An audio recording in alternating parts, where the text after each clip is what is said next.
And now, chapter 27, Prayers by Indra, the King of Heaven.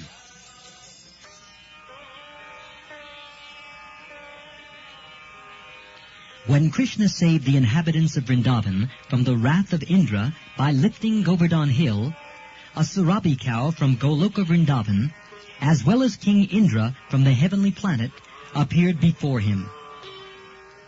Indra, the King of Heaven, was conscious of his offense before Krishna. Therefore he stealthily appeared before him from a secluded place. He immediately fell down at the lotus feet of Krishna, although his own crown was dazzling like sunshine. Indra knew about the exalted position of Krishna, because Krishna is the master of Indra, but he could not believe that Krishna could come down and live in Vrindavan among the cowherd men. When Krishna defied the authority of Indra, Indra became angry because he thought that he was all in all within this universe, and that no one was as powerful as he. But after this incident, his false, puffed-up prestige was destroyed. Being conscious of his subordinate position, he appeared before Krishna with folded hands and began to offer the following prayers.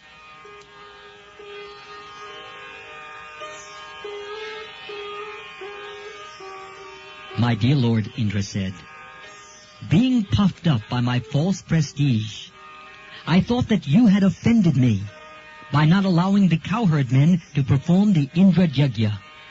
And I thought that you wanted to enjoy the offerings that were arranged for the sacrifice. I thought that in the name of a Govardhan sacrifice, you were taking my share of profit, and therefore I mistook your position. Now, by your grace, I can understand that you are the Supreme Lord, personality of Godhead, and that you are transcendental to all the material qualities. Your transcendental position is the Shuddha Sattvam, which is above the platform of the material mode of goodness. And your transcendental abode is beyond the disturbance of the material qualities.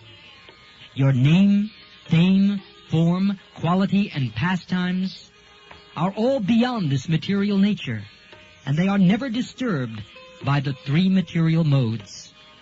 Your abode is accessible only for one who undergoes severe austerities and penances, and who is completely freed from the onslaught of material qualities like passion and ignorance. If someone thinks that when you come within this material world, you accept the modes of material nature, he is mistaken. The webs of the material qualities are never able to touch you, and you certainly do not accept them when you are present within this world. Your lordship is never conditioned by the laws of material nature.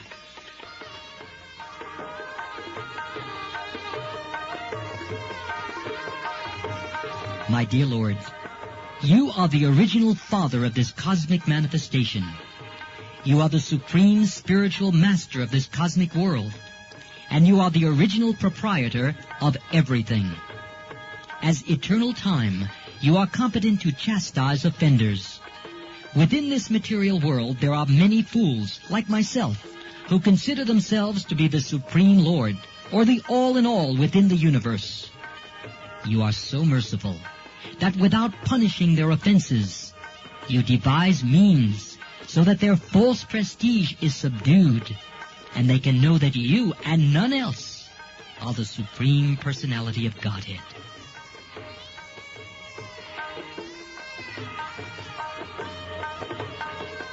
My dear Lord, you are the Supreme Father, the Supreme Spiritual Master, and the Supreme King. Therefore you have the right to chastise all living entities whenever there is any discrepancy in their behavior. The Father, the Spiritual Master, and the Supreme Executive Officer of the state are always well-wishers of their sons, their students, and their citizens respectively. As such, the well-wishers have the right to chastise their dependents. By your own desire, you appear auspiciously on the earth in your eternal varieties of forms. You come to glorify the earthly planet, and specifically to chastise persons who are falsely claiming to be God. In the material world, there is regular competition between different types of living entities to become supreme leaders of society. And after being frustrated in achieving the supreme position of leadership, foolish persons claim to be God, the Supreme Personality. There are many such foolish personalities in the world, like me, but in due course of time, when they come to their senses, they surrender unto you, and again engage themselves properly by rendering service unto you. And that is the purpose of your chastising persons envious of you.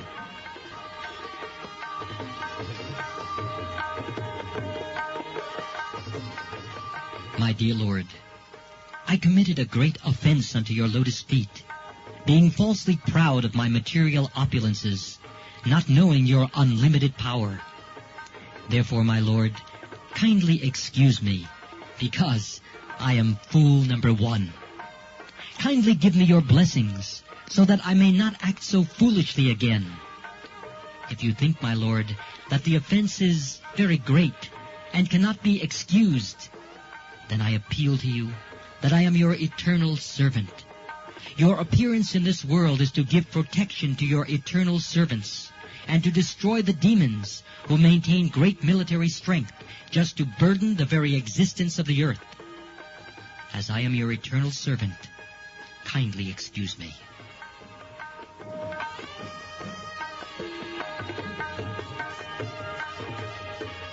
My dear Lord, you are the Supreme Personality of Godhead.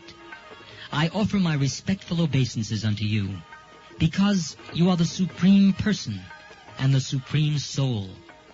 You are the Son of Vasudeva, and you are the Supreme Lord, Krishna, the Master of all pure devotees. Please accept my prostrated obeisances.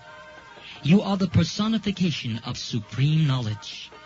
You can appear anywhere according to your desire in any one of your eternal forms. You are the root of all creation and the supreme soul of all living entities. Due to my gross ignorance, I created a great disturbance in Vrindavan by sending torrents of rain and a heavy hailstorm. I acted out of severe anger, caused by your stopping the sacrifice, which was to be held to satisfy me. But, my dear Lord, you are so kind to me that you have bestowed your mercy upon me by destroying all my false pride. I therefore take shelter unto your lotus feet. My dear Lord, you are not only the supreme controller, but also the spiritual master of all living entities.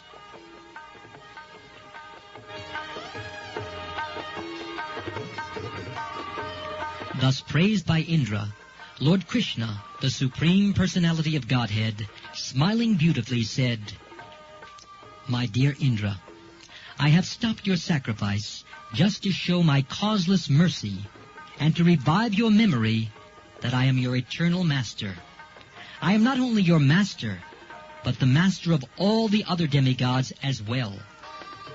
You should always remember that all your material opulences are due to my mercy. Everyone should always remember that I am the Supreme Lord. I can show anyone my favor, and I can chastise anyone, because no one is superior to me. If I find someone overpowered by false pride, in order to show him my causeless mercy, I withdraw all his opulences.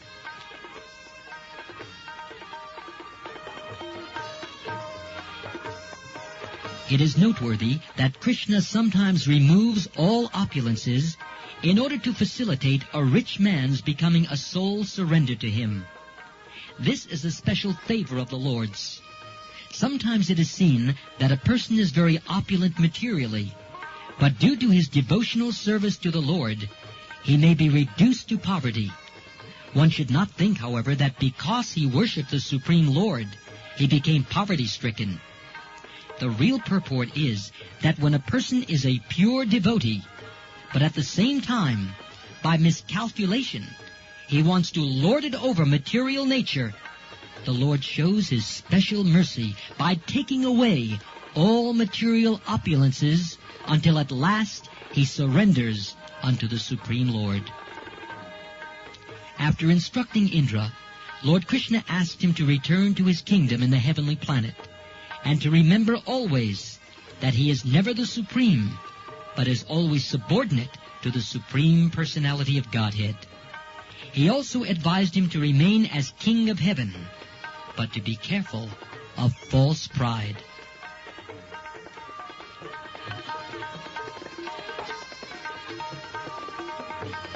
After this, the transcendental Surabhi cow, who also came with Indra to see Krishna, offered her respectful obeisances unto him and worshipped him. The Surabhi offered her prayer as follows: My dear Lord Krishna, you are the most powerful of all mystic yogis, because you are the soul of the complete universe, and only from you has all this cosmic manifestation taken place. Therefore, although Indra tried his best to kill my descendant cows in Vrindavan, they remained under your shelter, and you have protected them all so well. We do not know anyone else as the Supreme, nor do we go to any other god or demigods for protection. Therefore, you are our Indra. You are the Supreme Father of the whole cosmic manifestation, and you are the protector and elevator of all the cows, Brahmins, demigods, and others who are pure devotees of your lordship. O super soul of the universe, let us bathe you with our milk, because you are our Indra. O Lord, you appear just to diminish the burden of impure activities on the earth.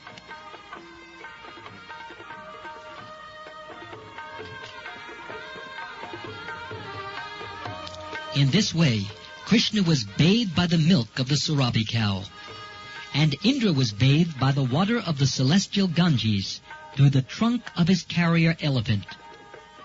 After this, the heavenly king Indra, along with Surabhi cows and all other demigods and their mothers, worshipped Lord Krishna by bathing him with Ganges water and the milk of the Surabhis. Thus Govinda, Lord Krishna, was pleased with all of them.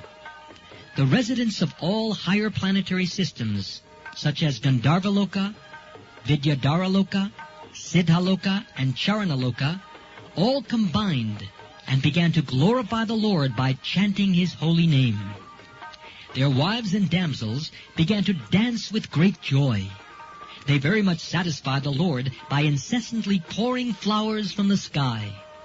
When everything was very nicely and joyfully settled, the cows overflooded the surface of the earth with their milk.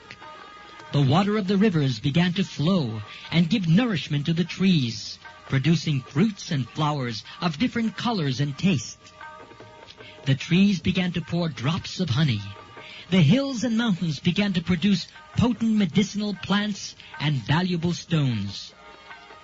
Because of Krishna's presence, all these things happened very nicely, and the lower animals, who were generally envious, were envious no longer.